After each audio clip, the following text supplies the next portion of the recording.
स्वागत है आपको अपने यूट्यूब चैनल अर्चना ऑनलाइन क्लासेस में। सो फ्रेंड्स, आज हम लोग बिहार डीलर एंट्रेंस एग्जाम 2024 के विज्ञान सामान्य विज्ञान के टोटल 20 क्वेश्चन करने जा रहे हैं। सो वीडियो के साथ बने रहेंगे और अगर चैनल पे नए होंगे तो चैनल को सब्सक्राइब करेंगे और वीडियो पसंद आए तो वीडियो को लाइक कीजिएगा और अपने दोस्तों के साथ शेयर कीजिएगा। तो चलिए शुरू करते हैं हमारे 20 ऑब्जेक्टिव क्वेश्चन। और बहुत सारे बच्चों का कमेंट आ रहा है कि फॉर्म भरा रहा है कि नहीं भरा रहा है। फॉर्म भराना शुरू हो गया है, ठीक है। तो चलिए क्वेश्चन नंबर 1 से शुरू करते हैं। क्वेश्चन नंबर 1 है हमारा कि एक अश्व शक्ति समान होती है, एक अश्व शक्ति की समान होती है। तो ऑप्शन ए है हमारा कि 1 किलोवाट के, दूसरा है 746 वाट के, तीसरा है आपका कि 1 वाट के, चौथा है 1 जूल के। तो किसके समान होती है एक अश्व शक्ति, किसके समान होती है? तो एक अश्व शक्ति आपके समान होती है 746 वाट के। किसके? 146 वाट के, 746 वाट के। नेक्स्ट क्वेश्चन है हमारा कि बिजली के एकक से 1 किलोवाट घंटा से, तो ऑप्शन है कि 100 वाट का बल्ब 10 घंटे जलाया जा सकता है।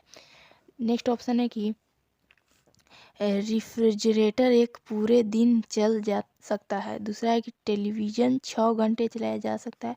चौथा है कि उपयुक्त सभी कार्य अलग अलग रूप में किए जा सकते हैं। तो ऑप्शन नंबर ए हमारा सही हो जाएगा कि 100 वाट का बल्ब 10 घंटे जलाया जा सकता है, ठीक है।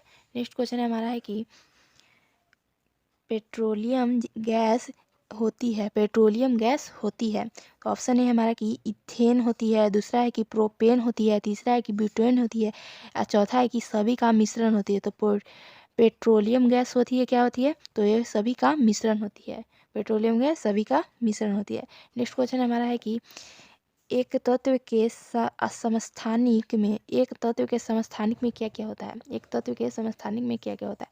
तो ऑप्शन ए है हमारा कि न्यूट्रॉन की संख्या समान होती है, दूसरा है कि इलेक्ट्रॉन की संख्या भिन्न भिन्न होती है, तीसरा है कि प्रोटॉन की संख्या भिन्न भिन्न होती है, चौथा है कि प्रोटॉन की संख्या समान होती है परंतु न्यूट्रॉन की संख्या भिन्न भिन्न होती है। तो ऑप्शन नंबर हमारा डी सही हो जाएगा कि प्रोटॉन की संख्या समान होती है किंतु न्यूट्रॉन की संख्या भिन्न भिन्न होती है समस्थानिक में, ठीक है। नेक्स्ट क्वेश्चन हमारा ये है कि संतुलित आहार निर्भर करता है व्यक्ति विशेष की, क्या संतुलित आहार किस पर निर्भर करता है? व्यक्ति विशेष की। तो ऑप्शन ए है हमारा कि आयु पर, दूसरा है स्वास्थ्य पर, तीसरा है व्यवसाय पर, चौथा है सभी पर। तो सभी पर निर्भर करता है। एक संतुलित आहार आयु पर भी निर्भर करता है, जैसा शरीर स्वास्थ्य जैसा है उस पर भी निर्भर करता है, व्यवसाय कितना काम कर रहा है उसके डिपेंड पे भी खाना चाहिए, और एक सभी पर डिपेंड करता है, ठीक है। नेक्स्ट क्वेश्चन हमारा है कि हरित क्रांति के दौरान किस खाद्यान्न का उत्पादन बढ़ा था? हरित क्रांति जो हुआ था उसमें किस चीज़ का ज़्यादा उत्पादन किया गया था? तो गेहूं का उत्पादन सबसे ज़्यादा किया गया, ठीक है। नेक्स्ट क्वेश्चन हमारा है कि भारत में गो वंश की नस्लें हैं, भारत में गोवंश की नस्लें कितनी हैं? तो ऑप्शन ए है कि 32 है, दूसरा है कि 7 है, तीसरा है कि 25 है, चौथा है कि 5 है। तो हमारा भारत में गोवंश की नस्लें कितनी हैं? तो 25 है। नेक्स्ट क्वेश्चन हमारा है कि खाद्यान्नों के भंडार के दौरान ऊष्मा के उत्पादन का कारण है, खाद्यान्नों के भंडार के दौरान ऊष्मा के उत्पादन का कारण क्या होता है? ऑप्शन ए हमारा कि कीटों द्वारा ग्रसन, दूसरा है वायुमंडलीय दबाव की कमी, तीसरा है आर्द्रता की कमी, चौथा है नमी की अधिकता और कवक वृद्धि। तो ऑप्शन नंबर जो हमारा डी सही हो जाएगा कि नमी की अधिकता और कवक की वृद्धि। नेक्स्ट क्वेश्चन हमारा कि खाद्यान्नों खदानों के सुरक्षित भंडार के लिए नमी की उपयुक्त मात्रा होती है। खदानों के सुरक्षित भंडार के लिए नमी की उपयुक्त मात्रा कितनी होती है? तो ऑप्शन नंबर ये है हमारा कि 14% से कम, दूसरा है कि 16% या फिर 18% के बीच में, तीसरा है कि 20% और 24% के बीच में, चौथा है कि 26% से अधिक। तो ऑप्शन हमारा ए सही हो जाएगा कि 14% से कम, ठीक है। नेक्स्ट क्वेश्चन हमारा ये कहता है कि निम्नलिखित में से कौन सा रोग अनुवांशिक है? निम्नलिखित में से कौन सा रोग अनुवांशिक है? तो ऑप्शन ए है कि मलेरिया है, दूसरा है हीमोफीलिया है, तीसरा है हैजा है, चौथा है एमीबियोसिस है। तो ऑप्शन नंबर जो बी हमारा सही हो जाएगा, हीमोफीलिया जो है वो अनुवांशिक रोग है, ठीक है। नेक्स्ट क्वेश्चन हमारा यह कहता है कि सूर्य सूर्य से उत्सर्जित पराबैंगनी किरणों को कौन सी गैस रोकती है? सूर्य से निकलने वाली पराबैंगनी किरणों को कौन सी गैस रोकती है? तो ऑप्शन ए हमारा कि ओजोन है, दूसरा है ऑक्सीजन, तीसरा नाइट्रोजन, चौथा है कार्बन डाइऑक्साइड। तो हमारा जो ओजोन है वही रोकती है सूर्य से निकलने वाली पराबैंगनी किरणों को। नेक्स्ट क्वेश्चन हमारा है कि वायुमंडल में कार्बन डाइऑक्साइड के परिमाण में वृद्धि के कारण है, वायुमंडल में कार्बन डाइऑक्साइड के परिमाण में वृद्धि के कारण क्या है? तो ऑप्शन ए हमारा कि ताप बढ़ेगा, दूसरा है ताप घटेगा, तीसरा है ताप अप्रभावित रहेगा, चौथा है ताप कभी बढ़ेगा कभी घटेगा। तो ऑप्शन नंबर जो हमारा ए सही हो जाएगा कि ताप बढ़ेगा। ठीक है। नेक्स्ट क्वेश्चन हमारा यह है कि नेक्स्ट क्वेश्चन है कि मैग्नीज नोड्यूल प्राप्त होते हैं मैग्नीज नोड्यूल प्राप्त होते हैं। तो ऑप्शन ए है कि भूगर्भ से, दूसरा है वायुमंडल से, तीसरा है सागर तल से, चौथा है पर्वतों की चट्टानों से। तो ऑप्शन नंबर जो हमारा सी सही हो जाएगा, सागर तल से। नेक्स्ट क्वेश्चन है हमारा कि निम्नलिखित में से कौन सी मिश्रित धातु है? निम्नलिखित में से कौन सी मिश्रित धातु है? ऑप्शन ए है कि सोना, दूसरा है लोहा, तीसरा है जस्ता, चौथा है पीतल।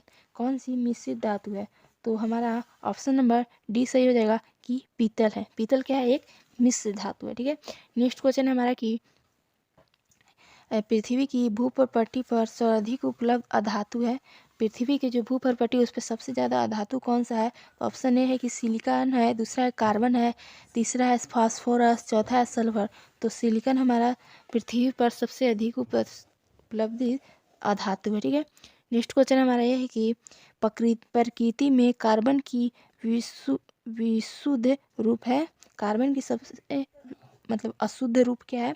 ऑप्शन ए है कि एल्काइन, दूसरा है कोयला, तीसरा है पेट्रोलियम, चौथा है हीरा। तो क्या होगा? हीरा हमारा ऑप्शन नंबर डी सही हो जाएगा।